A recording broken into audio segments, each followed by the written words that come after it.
दर्शकवृन्द नमस्कार।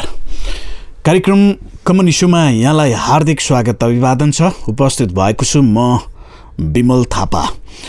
कार्यक्रम common issue तपाईले यतिखेर हाम्रो युट्युब च्यानल क्यापिटल टिभी एचडीबाट हेरिराख्नु भएको छ। कार्यक्रममा हामी तपाई हाम्रै सरोकारका विविध विषयवस्तुमा आमन्त्रित अतिथिसँग छलफल गर्छौं र विषयगत सुस्पष्टता हुने कोसिस पनि गर्दछौं। दर्शकवृन्द, आजको कमन इस्युमा हामीले विशेषतः न्यायसँग जोडिएको महत्त्वपूर्ण विषय न्यायपालिकाको कार्य सम्पादन र विशेषतः संविधानले पछिल्लो पटक एउटा संरचनागत हिसाबले 3वटा तहको संरचनाको परिकल्पना गरेको छ। संघ, प्रदेश र स्थानीय तह। र स्थानीय तहमा प्र्याक्टिस गर्ने सन्दर्भमा चाहिँ एउटा न्यायिक समिति पनि गठन गरेर त्यो क्रियाशील रहेको छ र संविधानले नै परिकल्पना गरे अनुसार अहिले पछिल्लो पटक स्थानीय तहले चाहिँ न्यायिक समिति मार्फत न्याय निरूपण गर्ने कार्य पनि अगाडि बढाइरहेको छ। कतिपय सन्दर्भमा यसमा केही समस्याहरू पनि देखिएका छन्, केही दुविधाहरू पनि देखिएका छन्। न्यायिक समितिले गर्ने काम कारबाही चाहिँ कस्तो हुनु जरुरी छ अथवा संविधानले परिकल्पना गरेको चाहिँ कसरी हो र यसको व्यवहारिक कार्यान्वयन कसरी अगाडि बढ्नु जरुरी छ भन्ने विषयमा आजको कमन इस्युमा हामी चर्चा गर्दैछौँ। र हामीसँग हुनुहुन्छ एकजना वरिष्ठ अधिवक्ता विनोद कार्के। कार्केजीलाई स्वागत छ कार्यक्रममा। धन्यवाद। नमस्कार विमलजी। तपाईसँग धेरै पछाडि फेरि मैले एउटा संवाद गर्ने जमर्को गरेँ। हो, धेरै समय भयो। धन्यवाद त्यसका लागि।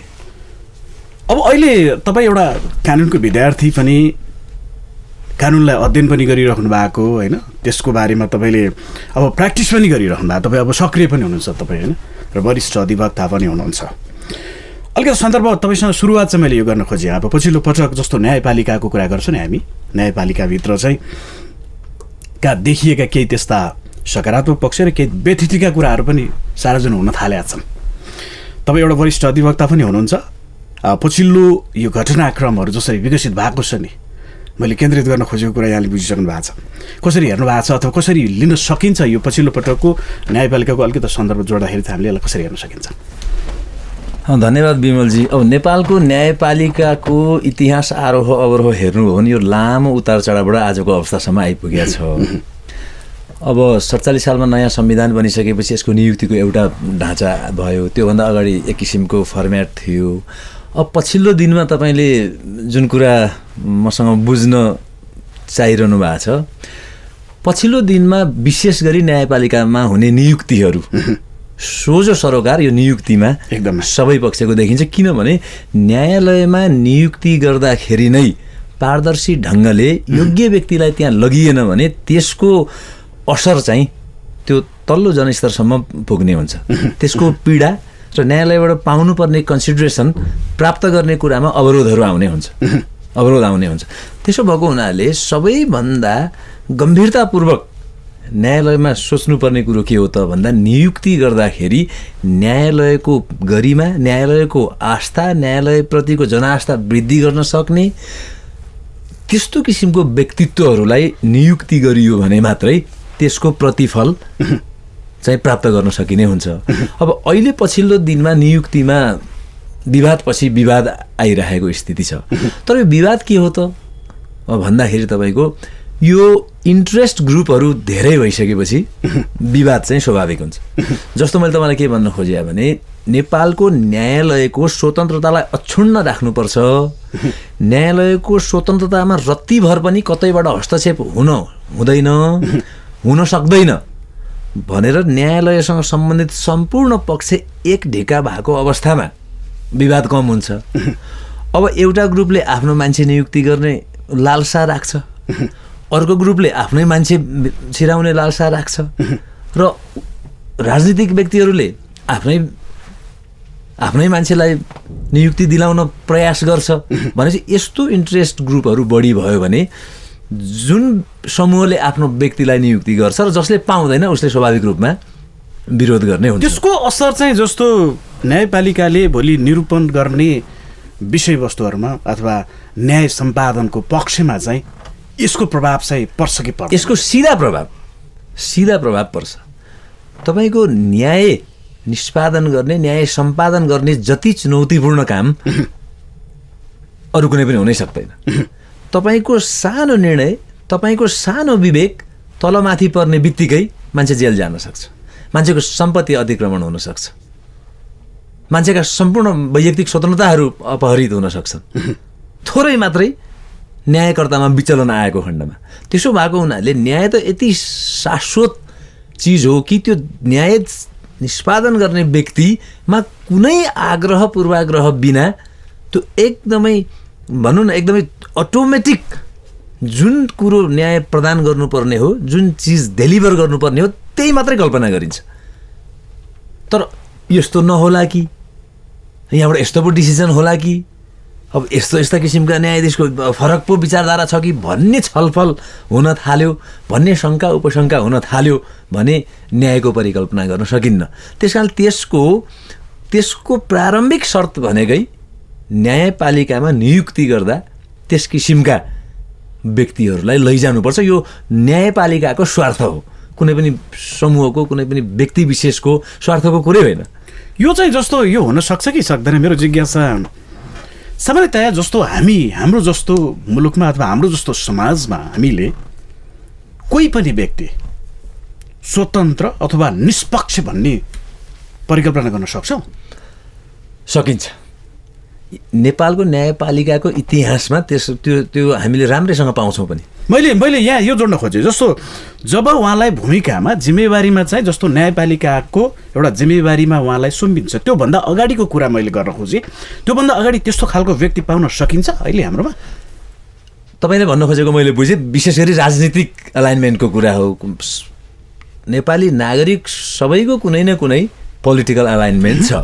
अब न्यायाधीशहरू नियुक्ति हुने व्यक्तिको सन्दर्भमा पनि त्यही नै हो। अब हाम्रोमा त प्रत्यक्ष त अब संसदमै पार्टीको प्रतिनिधित्व गरेको व्यक्तिहरू पनि अदालतमा आइसक्नु। तर कुरो के हो त भन्दाखेरि उहाँले अदालतको न्यायमूर्तिको रूपमा बसेर सम्पादन गर्ने काममा उहाँको विगतले प्रभाव पार्छ कि पार्दैन भन्ने हो। एक्ज्याक्टली। अब त्यति इच्छा शक्ति राखेर दृढतापूर्वक म न्याय गर्न आएको हुँ, मसँग यो मुलुकले अपेक्षा गरेको छ न्यायका निमित्त, न्यायमा विचलन आउने बित्तिकै यो उथलपुथलको स्थिति सिर्जना हुन्छ, न्यायालय प्रतिको जनआस्थामा गिरावट आउने बित्तिकै प्रश्न उठ्छ। जुन देशको न्यायपालिकामै प्रश्न उठ्छ भनेपछि अरू बाँकी केही रहन्न।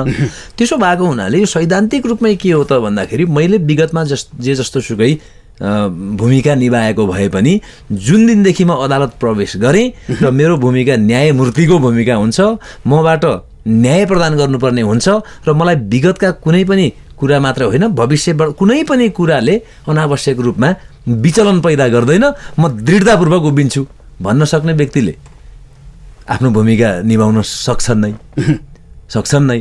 अब म जुन पृष्ठभूमिबाट आएको छु त्यसको मैले सोझो गर्नुपर्छ, अब यो यस्तै हो, चलेकै छ, भएकै छ भन्ने लियो, त्यस्तो विचार लियो र पनि म न्याय गर्छु भनेर चाहिँ तपाईँको चाहिँ न्याय दिने जस्टिस डिस्पेन्सरी युनिट भन्छौँ हामी, त्यहाँ बस्ने व्यक्तिको सोचाइ त्यस्तो भयो भने त्यो पुरै बिग्रेर जान्छ र न्यायालयको शुद्धतामा त त्यसै पनि प्रश्न उठिहाल्छ। अहिले उठिरहेको चाहिँ जस्तो विवाद भनौँ अथवा हामीले त अझ मैले अझ कोट गरेरै कुरा गर्ने हो भने त जस्तो एकजना वरिष्ठ अधिवक्ताले त आफूले उजुरी नै गर्नु भएन, किटानी नै गरेर फलानु व्यक्ति चाहिँ यो कारणले चाहिँ भएको छ भनेर उहाँले उजुरी नै गरिदिनु भयो होइन। हामीले अलिकति अगाडि नै त्यसको प्रि एजम्सन पो गरिरहेछौँ कि भने त्यसो भए तपाईँले ठिकै भन्नुभयो। एकजना वरिष्ठ अधिवक्ताले उजुरै गर्नुभयो र उहाँसँग सुनवाई समितिमा छलफल पनि भयो उहाँको, मैले पनि हेरेँ त्यो। त उहाँको चिन्ता के हो भन्नु चाहिँ उहाँलाई कुनै एबिसिडी व्यक्ति चाहिँ अयोग्य भयो भन्नुभन्दा पनि योभन्दा योग्यतम व्यक्तिहरू हामीले अदालतमा लान सक्ने अवस्था थियो कि हाम्रो न्यायालयप्रतिको प्रतिबद्धतामा पो कमी आएको हो कि हामी प्रतिबद्ध हुन छोड्यौँ कि? यदि हामी प्रतिबद्ध थियौँ भने कि योभन्दा राम्रो पनि डिसिजन हुन सक्थ्यो। जब राम्रो डिसिजन हुन सक्थ्यो, राम्रो व्यक्तिको छनौट हुन सक्थ्यो भने त्यहाँ हामी किन चुक्यौँ? यसरी चुक्न मिल्दैन। तथापि कुनै क ख ग घ कुनै व्यक्तिको सन्दर्भमा उहाँले भन्नुभएको होइन, उहाँले पनि आधाभन्दा बढी जीवन न्यायपालिकामै समर्पित गरिसक्नु भएको हुनाले उहाँको सरोकार हो कि राम्रो निर्णय गर्न सक्ने अवस्थाबाट हामी चुक्न मिल्दैन थियो र योभन्दा राम्रो निर्णय गर्न सक्ने अवस्था थियो। तर अब न्याय परिषदले सिफारिस गरि नै सक्यो भने अब त्यो बल चाहिँ अब तपाईँहरूको समितिको कोर्टमा भएको हुनाले तपाईँहरूले यसलाई हेरिदिनुहोस्, सैद्धान्तिक रूपमा हेरिदिनुहोस् कि कस्तो व्यक्ति सर्वोच्च अदालतमा जान पाउने हो, कस्तो व्यक्ति जान सक्ने हो, कस्तो व्यक्तिसँग न्यायको अपेक्षा जनमानसले गरेको हुन्छ। त्यो सबैले हेर्दाखेरि नै सिधै देख्न सक्ने विषय भएको र त्यो देखाइ र त्यो हेराइ र यो निर्णयको तादात्म्यता नमिलेको हुनाले यो सच्चिन सक्ने स्थिति अहिलेसम्म छ भन्ने उहाँको सरोकार थियो। अब त्यसरी सरोकार राख्नलाई अस्वाभाविक मान्न सक्ने कुरो भएन। अब सबैले आफ्नो विज्ञता पनि त्यहाँ प्रस्तुत गर्नुभयो। सुनवाई समितिले अहिले त अब सबै सर्वसम्मत अनुमोदन भइसक्यो, उहाँहरू आइ नै सक्नुभयो। अब हामीले अपेक्षा गर्ने भनेको जो अब सिफारिस भएर अनुमोदित भएर गइसक्नु भएको छ, उहाँहरूले न्यायपालिकाको गरिमामा न्याय सम्पादन गर्ने विषयमा आफूलाई खरो र अब्बल उतार्न प्रयास गर्नुहोस्। अब हाम्रो शुभकामना त्यही नै हुन्छ। उहाँहरूको लागि त एउटा यो पनि अब एउटा चुनौती पनि रहला नि त त्यसो भए त, होइन? जस्तो जुन खालको एउटा कुराहरू उठिरहेको छ, गुनासोहरू उठिरहेको छ, त्योबाट चाहिँ उहाँहरू अलिकति त्यसलाई पुष्टि गर्नको लागि कि उहाँहरू त्यसको लागि चाहिँ एकदम सक्षम छ भने जसरी एउटा प्रोसेसबाट अगाडि गइसकेको छ, उहाँहरूको लागि त भोलिको दिनमा त यो खालको एउटा चुनौती पनि रह्यो नि, होइन? हेर्नुहोस्, अब यो समग्र न्यायपालिकाको शुद्धताको लागि अनवरत बोलिरहनु भएको छ, होइन? हाम्रो वरिष्ठजीहरूले अरूले पनि जसलाई न्यायपालिकासँग विश्वास छ, न्यायपालिकाले मात्रै अरू कार्यपालिकाको अरू तपाईको गल्ती कमी कमजोरीहरू करेक्सन गर्न सक्छ, न्यायपालिका मात्रै अन्तिम अभिभावकको रूपमा हुन्छ, मान्छेको वैयक्तिक स्वतन्त्रता भन्नु, सम्पत्ति सम्बन्धी हक भन्नुहोस्, मानव अधिकारहरू कहीँ कतै हनन भयो र कुनै उपचार भएन भने न्यायपालिका मात्रै त्यस्तो निकाय हो जसले ती सम्पूर्ण अधिकारहरू बहाली गरिदिन्छ भने अब आधाभन्दा बढी जीवन न्यायपालिकामै बिताएका विद्वान यो समुदायले यसमा सरोकार राख्नलाई अस्वाभाविक मान्न सक्ने कुरै भएन। तर अब कुरो के त भन्दाखेरि तपाईँले भन्न खोज्नु भएको अब यो यस्तो सरोकारहरू आयो तर निर्णय त हुने त हुँदो नै रहेछ, आखिर भइ नै हाल्यो भने अब यो के हो त, भोलि विरोध गर्नेहरूको पनि के प्रश्न उठ्छ कि भन्ने किसिमको कुरा त्यस्तो होइन। यसको शुद्धताका लागि अब यो एउटा नियुक्तिको घटनाक्रमलाई जोडेर अब यो सम्पूर्ण हाम्रो फाइट यो नियुक्तिका सन्दर्भमा थियो।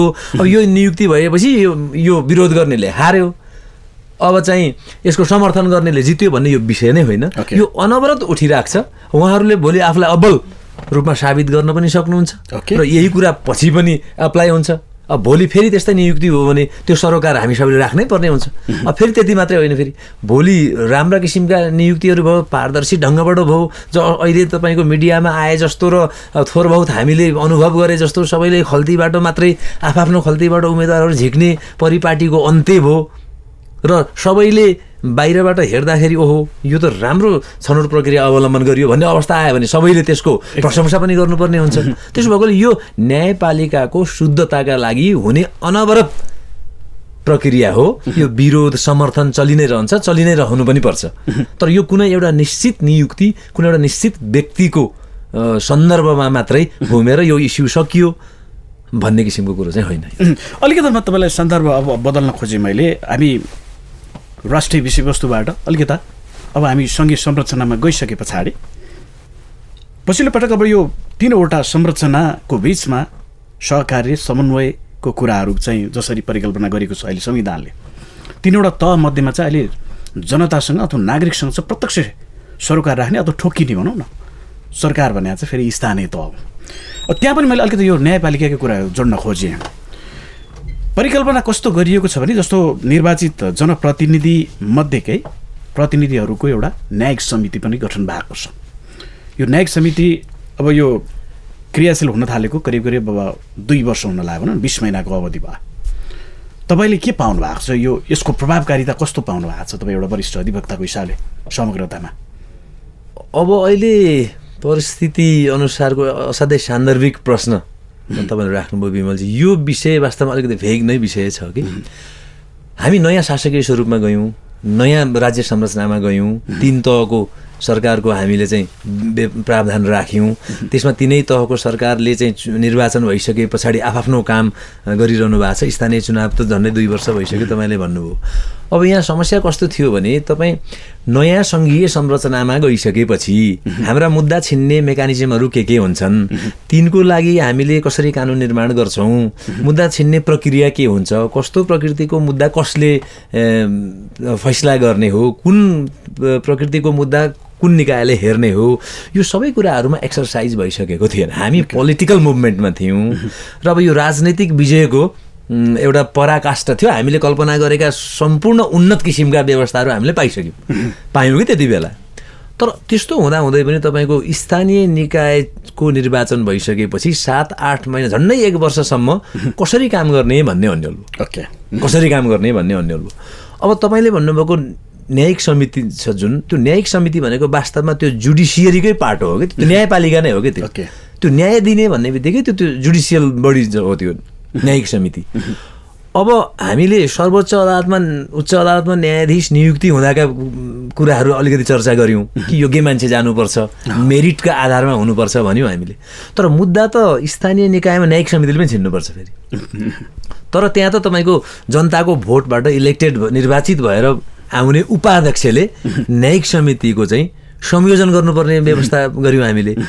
अब यो कुनै ग्यारेन्टी छैन कि त्यसरी उपाध्यक्ष भएर न्यायिक समितिमा संयोजन गर्ने, न्यायिक समितिको अध्यक्षता गर्ने व्यक्ति चाहिँ अब मुद्दा मामिला बुझेको, मुद्दाको प्रक्रिया बुझेको, सम्पूर्ण कुरा बुझेर मुद्दा फैसला गर्ने, प्रमाण बुझेर भनौँ न, प्रमाणको विश्लेषण गरेर, प्रमाणको विश्लेषण पनि वस्तुपरक तथ्यपरक ढङ्गले प्रमाणको छुट्टा छुट्टै हरेक बिम्बबाट विश्लेषण गरेर मुद्दा छिन्नुपर्ने क्षमता उहाँहरूले अनिवार्य रूपमा राख्नुहुन्छ भन्ने बाध्यता किन छैन भने तपाईँको स्थानीय निकायमा उपाध्यक्षको उम्मेदवार हुन जे योग्यता तोक्नु भएको छ त्यति योग्यता भएपछि उहाँहरू त्यो ठाउँमा पुग्नुहुन्छ। तर कामको प्रकृतिकै हिसाबले यो अलिकति फरक भिन्न किसिमको काम हो न्यायिक समितिले गर्नुपर्ने काम, होइन? त्यसो भएको हुनाले अब कतिपय स्थानीय निकायहरूमा काम स्मुथली गइराखेको पनि हामीले देखिरहेका छौँ, होइन? त्यो अनुभवको कुरा हो। तर मैले सैद्धान्तिक रूपमा तपाईँलाई के भन्दैछु भने कुनै विवादको निपटारा गर्नु छ भने त्यसको चाहिँ सुनवाई, स्वच्छ सुनवाई भन्छौँ क्या, त्यो फेयर हियरिङको जरुरी हुन्छ। अब त्यो स्वच्छ सुनवाईका इलिमेन्टहरू के हुन् त? तपाईँले उजुर गर्ने व्यक्तिलाई सोध्नु पर्यो, उसले गरेको दाबीका विषयमा उसँग के प्रमाण छन् विश्लेषण गर्नु पर्यो, र उसले गरेको दाबीलाई कसरी प्रतिवादीले खण्डन गरिराखेको छ त्यो हेर्नु पर्यो, र प्रतिवादीले आफूले खण्डन गर्दै गर्दा आफूले खण्डन गरेका कुराहरू प्रमाणित गर्न के कति प्रमाण पेश गरेको छ त्यो पनि हेर्नु पर्यो। चाहे तपाईँको सामान्य मुद्दामा भन्नुहोस् न, अब यो न्यायिक समितिले हेर्न पाउने कुलो, पाटी, पौवा, बाली खाएको सामान्य घर झगडा जस्ता मुद्दाहरूमा पनि तपाईँले ठिक ढङ्गले निर्णय गर्नलाई त त्यो वस्तुपरक ढङ्गले त्यसको विश्लेषण गर्ने क्षमता त राख्नु पर्यो, किनकि त्यो कानुनी काम हो, त्यो न्याय प्रदान गर्ने चिज हो। त्यो त्यसो भएकोले अब त्यो ल जनप्रतिनिधिबाट आउनु भएको हो उहाँले चाहिँ ल यसो भयो भनिदिएर हुने चिज होइन।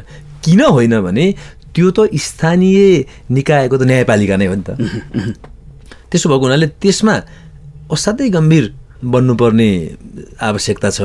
अब अरू त तत्काल केही गर्न सकिन्न, तपाईँको संवैधानिक कानुनी व्यवस्थाले नै अब त्यहाँ उपाध्यक्षलाई न्यायिक समितिको संयोजक बनाइएको छ। तर उहाँहरूलाई त्यो किसिमको ज्ञान प्रदान गर्ने, उहाँहरू त्यस किसिमको सपोर्ट कसरी जुटाउने हो, त्यसमा एउटा अरू 2 सदस्यीय गरेर 3 सदस्यीय टिम हुन्छ त्यसमा, होइन? त्यसमा कसरी एक्सपर्टहरूको सेवा पुर्याउन सकिन्छ भन्ने विषयमा चाहिँ गम्भीरतापूर्वक सोच्नुपर्छ। नत्र भने सही डिसिजनमा पुगिएन भने फेरि कुरो होइन हो। त्यो त मैले यहाँ पनि जोड्न खोजेँ, जस्तो अघि हामी चाहिँ जस्तो सँगै एउटा न्यायपालिकामा चाहिँ जस्तो निष्पक्षताको कुरा गरिरहेछौँ, होइन? अब यो सिफारिसी प्रक्रियामा पनि विभिन्न खालका चाहिँ टिका टिप्पणीहरू उठिरहेछन्। अब यो स्थानीय तहमा जुन न्याय दिने एउटा संरचना छ नि, जस्तो न्यायिक समिति, त्यो न्यायिक समितिमा जसरी इलेक्टेड भएर आएको हुन्छ विभिन्न पार्टीका प्रतिनिधिहरू नै आएका हुन्छन्, उनीहरूले न्याय सम्पादन गर्ने कुरा चाहिँ कतिको निष्पक्ष हुन्छ भन्न सकिन्छ र? पर्फेक्टली तपाईँले उठाउनु भयो इस्युलाई। अहिलेको वास्तवमा क्रक्स नै त्यही हो। नेपाली अब तपाईँ हामीलाई प्रश्न थाहा भएको कुरा चाहिँ के हो भने प्रत्येक नेपाली नागरिक कुनै न कुनै राजनीतिक पार्टीमा आस्था राख्छन्। त्यो आस्था पनि कस्तो छ भने तपाईँको त्यो राजनीतिलाई शुद्धिकरण गर्ने आफ्नो पार्टीका एजेन्डाहरू शान्तिपूर्ण ढङ्गले सरलतापूर्वक सहजतापूर्वक जनसमक्ष लैजाने र आफ्नो एजेन्डामा जनमतलाई ल्याउने र जनमतद्वारा आफ्नो एजेन्डा लागू गर्नका लागि निर्वाचन लडेर विजयी भएर अब हाम्रो एजेन्डा लागू गर्छौँ भन्ने एउटा राजनीतिक दर्शन भयो। अब अहिले त्यस्तो होइन। अहिले हाम्रो राजनीतिक स्कुलिङ के हो भने यो विपक्षी पार्टी सबैभन्दा खत्तम, यो विपक्षी पार्टीले गर्नै सक्दैन, यसले कुरा मात्रै गर्ने हो, होइन? यस्तो नकारात्मक प्रवृत्ति छ। अब यसको रिफ्लेक्सन सरकारका तीनै तह छ नि, यो तीनै तहमा यो त छ्याङ्ग हामीले देख्छौँ। हेर्नुहोस्, अब यदि स्थानीय निकायको न्यायिक समितिले मुद्दा छिन्नुपर्ने बेलामा यो त अमुक राजनीतिक पार्टीको हो, अब यसलाई त हामीले जसरी भए पनि ठिक पार्नुपर्छ, किनभने यहाँ त ठिक पार्ने बाहेक त राजनीतिमा त अरू छैन। यहाँ त प्रतिपक्षले पनि रचनात्मक किसिमले सहयोग गर्नु न त भन्ने कल्चरै छैन। आफू सत्तामा हुँदा मात्रै ठिक भन्ने छ। अब सत्ता पक्षको पनि प्रतिपक्षको के हो त, हामीले कसरी कदर गर्नुपर्छ भन्ने कुराहरू बिस्तारै हराउँदैछ। हामी सत्तामा छौँ भने हाम्रा कुरा जबरजस्ती लागू गर्ने हो भन्ने जस्तो अहम देखिन्छ। भनेपछि त त्यो त सबैभन्दा बढी त्यसको द्वन्द्व त तपाईँको स्थानीय निकायमा हुन्छ, किनभने त्यो किसिमको विद्वता पनि हुन्न, होइन? त्यो किसिमको एक्सपर्टिज पनि हुँदैन। त्यसो भएको हुनाले त्यो न्यायिक समितिमा मुद्दा निष्पादन गर्नु, न्याय सम्पादन गर्नुपर्ने क्रममा पनि अब त्यो त सिधै राजनीतिक कर्मी नै भयो नि त तपाईँको। त्यो त हरेक पार्टीकै प्रतिनिधि भए भने त्योबाट माथि उठ्न सकेन भने फेरि न्यायिक समितिले काम गर्न सक्दैन। त्यो न्यायपालिका नै भएको हुनाले अब त्यसप्रतिको आस्था समाप्त भएर जान्छ। त्यसरी गइदियो भने हामीले यो विकेन्द्रीकरण भनेको, सङ्घीयता भनेको, यो गाउँ गाउँमा सिंहदरबार लैजान्छौँ भनेको, त्यो गाउँमै अदालतको एउटा सानो पार्ट चाहिँ त्यो गाउँमै लगायो हो नि त। त्यो त तपाईँको जुडिसियरीकै एउटा, अघि मैले निवेदन गरेँ कि जुडिसियरीकै एउटा पार्ट हो। मुद्दा छिन्ने भन्ने बित्तिकै न्याय दिने काम हो नि त। त्यसो भएकोले अरू कुरामा हुन सक्ला, राजनीतिक द्वन्द्व होला, अरू विषयमा होला, अब यो तुरुन्तै हाम्रो करेक्सन पनि नहोला, त्यो आफ्नो ठाउँमा छ। तर न्याय सम्पादन गर्नुपर्ने ठाउँमा त्यसरी राजनीति हावी भयो भने हामीले जे सोचेको हो सैद्धान्तिक रूपमा पनि समाप्त, व्यवहारिक रूपमा त त्यो त हँस नहँस नै हुन्छ। त्यसो भए त्यसमा चाहिँ ख्याल पुर्याउनु जरुरी छ। त्यसमा न्यायिक समितिको अध्यक्षता गर्ने उपाध्यक्ष स्वयंले बुझ्नु पऱ्यो कि म त सर्टेन विषयहरूको त न्यायाधीश हुँ भनेर बुझ्नु पऱ्यो, न्यायाधीश हुँ भनेर बुझ्नु पऱ्यो। अब उहाँहरूले त्यो विज्ञता छैन भने अब त्यो त जुटाउनु पऱ्यो, विज्ञहरूको राय पनि लिनु पऱ्यो। अब आफूले सो अध्ययन कसरी हुन्छ त्यसलाई गर्नु। अब होइन, मलाई थाहा थिएन, मैले यो त पढेकै थिइनँ, अब यस्तो डिसिजन गरिएछ, वास्तवमा गर्नुपर्ने छ अर्को, र यस्तो भयो भने त हुँदैन। त्यो त न्यायमा त चुकिहाल्छ। त्यस कारण त्यसमा चुक्न हुन्न। डिसिजन गर्नुभन्दा अगाडि धेरै पटक सोच्ने, विज्ञको रायहरू लिने, अब आफ्नो भएको स्रोत साधन अब के छ त्यो आधारमा आफूले ज्ञान लिएर मात्रै जस्टिस दिने, न्याय सम्पादन गर्ने काम चाहिँ गर्नुपर्छ। त्यसमा अरू राजनीतिक, अरू व्यवहारिक कुराहरूलाई बहानाबाजीको कुनै गुन्जाइसै छैन, गुन्जाइस छैन। यो अहिले चाहिँ त्यो प्र्याक्टिस तपाईँले पाउनुहुन्छ जस्तो कतिको भइरहेछ? जस्तो कि तपाईँ जस्तो अब कानुनी क्षेत्रकै जस्तो विज्ञ विशेषज्ञहरू चाहिँ त्यहाँ सल्लाहकारको रूपमा भनौँ अथवा उहाँहरूको सहयोग लिने परिपाटी चाहिँ कतिको भएको देखिन्छ हाम्रो स्थानीय? त्यो सहयोग चाहिँ अब स्थानीय स्तरसम्म कसरी पुगेको छ? अब अर्को एउटा तितो वास्तवमा यथार्थ नि, कानुन व्यवसायीहरूलाई पनि सकेसम्म काठमाडौँ होइन, नभए प्रदेशको सदरमुकाम, अदालतको वरिपरि, नत्र जिल्लाको सदरमुकाम, अब यी नै केन्द्रित हुने। मानिसको स्वभाव पनि हो, अब जहाँ स्रोत सुविधा छ त्यहीँ मान्छे जान चाहन्छ। अब धेरै स्थानीय निकायहरूमा लयरहरूको अब कन्सल्टेसनबाट काम भइरहेको नि छ, त्यो नभएको होइन। तर यस्तो ठाउँहरू पनि छ नि त हाम्रो मुलुकमा जहाँ अब त्यहाँ न्यायिक समितिको सल्लाहकारको रूपमा, स्थानीय निकायको सल्लाहकारको रूपमा कन्स्ट्यान्टली त्यहाँ बसेर सहयोग गर्न सक्ने सम्भावना पनि छैन कि वास्तवमा नि। अब त्यो अवस्थाहरूलाई कसरी एड्रेस गर्ने हो, यो चाहिँ स्थानीय निकाय स्वयंले सोच्नुपर्ने कुरा हो। तर तपाईँले भन्नुभएको कि धेरै ठाउँमा फेरि धेरै स्थानीय निकायहरूमा अब पुरा कोर्टको प्र्याक्टिस भन्दा राम्रो पनि छ। ओके, राम्रो छ। अब त्यो बेन्चहरू तपाईँको पक्ष विपक्षले अब आफ्नो दाबीहरू, प्रतिदाबीहरू प्रस्तुत गर्नुपर्ने सिस्टम एकदम सिस्टमेटिक छ होइन। बेन्चहरू, हियरिङको सिस्टम, अब खुला इजलास, बन्द इजलास, कुन कुरा चाहिँ ओपन रूपमा डिस्कस गर्न सकिन्छ, कतिपय कुराहरू अब चाहिँ क्लोज बेन्चमा गर्नु, यो सबै सिस्टमहरू छ। तर ग्याप कति धेरै छ भने कतै त्यस्तो छ, कतै चाहिँ यस्तो पनि हामीले गर्न हुन्छ, पाउँछौँ, हामीलाई त्यो अधिकार छ भन्ने पनि थाहा छैन जनप्रतिनिधिलाई। त्यो ठुलो ग्याप हो नि, त्यो धेरै ठुलो ग्याप हो। अब मुद्दामा हेर्दाखेरि चाहिँ तपाईँको धेरै 1 वर्ष झन्डै पछि भयो भने स्थानीय सरकार सञ्चालन ऐन 2074 आइसके पछाडि त्यो ऐनले चाहिँ तोकिदिएको छ कि तपाईँहरूले बाँधको, कुलोको, पैनीको, बालीको सामान्य मुद्दाहरू छिन्न सक्नुहुन्छ, फैसलै गर्न सक्नुहुन्छ। तपाईँले यति यो मुद्दा सम्बन्ध विच्छेद लगायत अरू यो मुद्दाहरूमा चाहिँ तपाईँले फैसला गर्न सक्नुहुन्न, त मेलमिलापका लागि प्रयास गर्न सक्नुहुन्छ र मिल्ने अवस्था सिर्जना भयो भने तपाईँले मेलमिलाप गराइदिन सक्नुहुन्छ। अब यो विभिन्न क्याटेगोरी चाहिँ छ। त्यसो भन्दाखेरि सामान्यतया एउटा स्थानीय निकायमा तपाईँलाई सबै प्रकारका यो स्थानीय सरकार सञ्चालन ऐन 2074ले तोकेका सम्पूर्ण प्रकारका मुद्दाहरू नेपालका हरेक स्थानीय निकायमा छन्। ती विवादहरू छन्, त्यहाँ छन्। अब कतिले विवादै लिएर जान नसक्ने स्थिति पनि छ, होइन? अब मैले भने नि, कहाँ लिएर जाने हो? न्यायिक समितिले यो मुद्दा हेर्छ भन्ने थाहा छ, अब कता लिएर जानुपर्ने कहाँ, होइन? अब न्यायिक समितिको एकजना उपाध्यक्षले अध्यक्षता गरे हुन्छ, अब उहाँ कहाँ हुनुहुन्छ, कहाँ लाने हो, त्यो लगेर कसलाई भन्ने हो? अब मतलब एउटा सिस्टम, अब आफ्नो उजुरी, मलाई यस्तो अन्याय पर्यो भन्ने उजुरी लगेर न्यायिक समितिमा दर्ता गर्ने, होइन? त्यसपछि त्यसको चाहिँ एउटा चाहिँ कज लिस्ट भन्छौँ हामी, मुद्दाको कज लिस्ट तयार गर्ने, आज यति मुद्दा हियरिङ गर्ने, तपाईँहरू यो दिनमा आउनुहोस्, तपाईँहरूको मेलमिलापको विषयमा छलफल हुन्छ, सकेसम्म मिल्नु राम्रो, यावत मुद्दाका सुनवाईका प्रक्रियाहरू छन् नि। त्यो प्रक्रिया कसरी सुरुवात गर्ने हो र त्यो प्रक्रियालाई कसरी सम्पन्न गर्ने हो र त्योभित्र के छन् त्यो प्रक्रियाभित्र भन्ने विषय नै कतिलाई थाहा छैन। तर न्याय निष्पादन गर्ने काममा ती प्रक्रियाहरू चाहिँ अपरिहार्य हुन्। फेरि तपाईँले वादी र प्रतिवादीको उजुर र उसको प्रति उत्तर दुईटा हेरेर निर्णय गर्ने होइन, त्यसको रिलेभेन्सिजहरू, त्यसको अन्य प्रमाणहरू बुझेर निर्णय गर्नुपर्ने हुन्छ। र त्यो एउटा कोर्टको एउटा प्रक्रिया नै भयो, त्यो कार्यविधि भयो। अब त्यो कार्यविधि कतिले अपनाउनु भएको छ, कतिले छैन। अब यो अलिकति अवस्था अलिक सिरियस नै अवस्था छ। यो तपाईँ जस्तो एउटा लामो समयदेखि कानुनको एउटा विद्यार्थी पनि, कानुनलाई राम्रोसँग अध्ययन पनि गरिराख्नु भएको व्यक्तिको हिसाबले हेर्दाखेरि जुन खालको परिकल्पना गरियो नि अहिले, जस्तो स्थानीय तहलाई चाहिँ जुन खालको एउटा अधिकार दियो नि, यो कानुनी संरचनाको कुरा गर्दाखेरि यो हाम्रो सन्दर्भमा कतिको यो प्र्याक्टिकल हो भन्ने लाग्छ, अथवा यो चाहिँ उसै लिएराइयो यो भन्ने हो? होइन, अब यो सङ्घीयताका विषयमा यावत प्रश्नहरू छन्, होइन? यो आयातित हो भन्ने कुराहरू छन्, यो चाहिँ यो सबै डलरको खेती गर्दै यसरी यो भित्रियो भन्ने पनि छन्। अब यो सङ्घीयता ठिक थियो गलत थियो यो मेरा आफ्नो अरू विचार हो, त्यतातिर हामी प्रवेश नगरौँ। तर हामीले जे अप्लाई गऱ्यौँ त्यसले राम्रो फङ्सन गर्यो भने त्यसमा धेरै अन्यथा भन्नुपर्ने स्थिति छैन।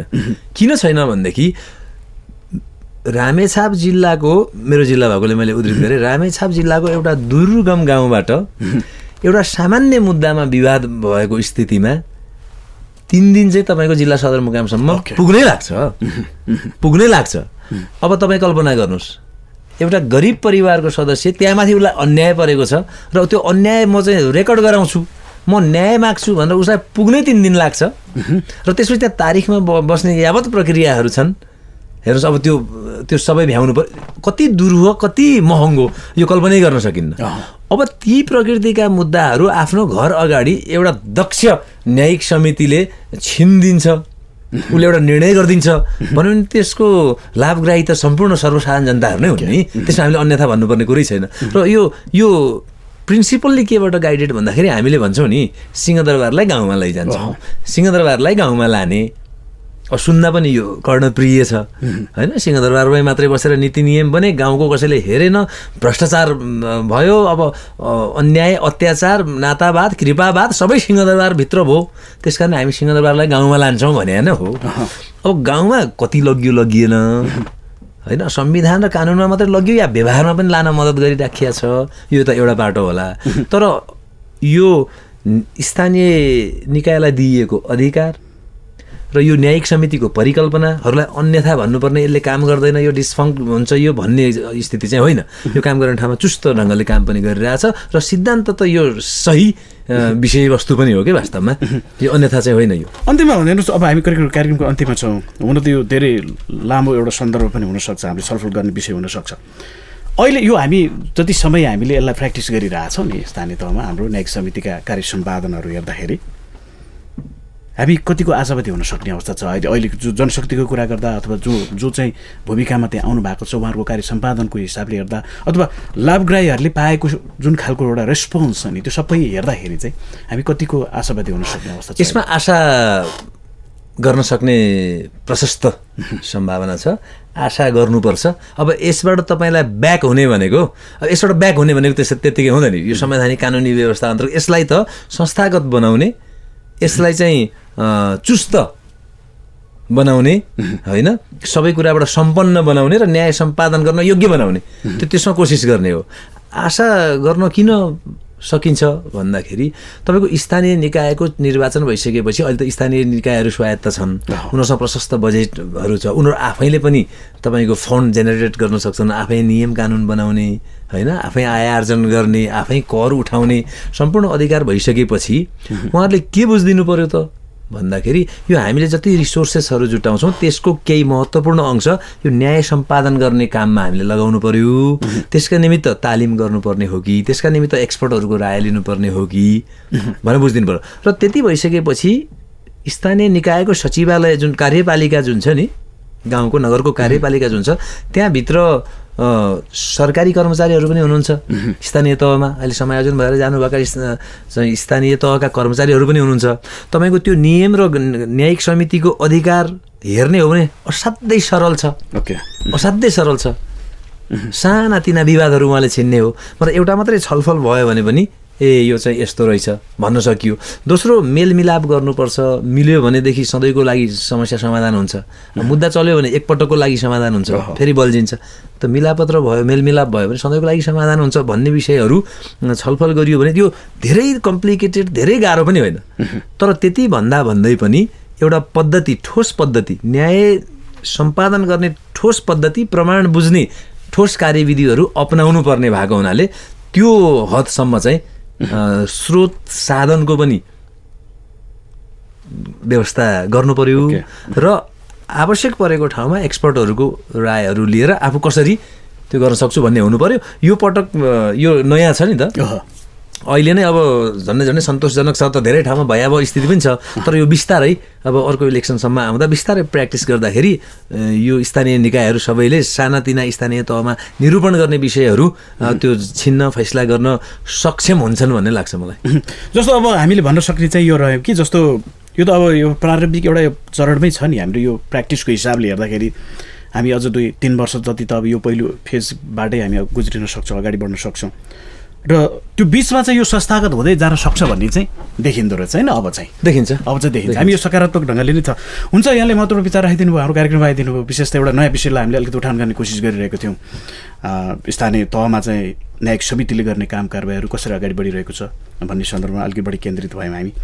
यहाँको महत्त्वपूर्ण विचार र संवादको निम्ति म यहाँलाई हार्दिक धन्यवाद ज्ञापन गर्छु। विमलजी, धेरै पछि तपाईँले कुराकानी गर्न बोलाउनु भयो। तपाईँको लोकप्रिय क्यापिटल एफएममा मेरा केही कुराहरू राख्ने अवसर दिनुभयो। तपाईँलाई, तपाईँको सम्पूर्ण टिमलाई हार्दिकतापूर्वक धन्यवाद भन्न चाहन्छु। दर्शकवृन्द, आजको कमन इस्युमा हामीले सन्दर्भ जोड्यौँ नेपालको समग्र न्यायपालिकाको कार्य सम्पादन र सँगसँगै संविधानले परिकल्पना गरे अनुसार स्थानीय तहमा न्यायिक समितिले गरिरहेका काम कारबाहीहरू कतिका प्रभावकारी छन्, संविधानले जुन खालको परिकल्पना गरेको छ सो परिकल्पना अनुसार चाहिँ न्यायिक समितिहरूले कार्य सम्पादन गर्न सकिरहेका छन् या छैनन्, र संस्थागत रूपमा यो कतिको अगाडि बढ्न सकेको छ, के कुराहरूमा ध्यान दिनु जरुरी छ भन्ने विषयमा केन्द्रित रहेर आज हामीले संवाद गऱ्यौँ। हामीसँग हुनुहुन्थ्यो एकजना वरिष्ठ अधिवक्ता विनोद कार्की। आजको कमन इस्यु यति नै। आगामी हप्ता हामी नयाँ विषयवस्तुका साथ फेरि पनि उपस्थित हुनेछौँ। तबसम्मका लागि हामी सबैलाई बिदा दिनुहोस्। क्यापिटल टिभी HD हेर्दै रहनुहोला। नमस्कार।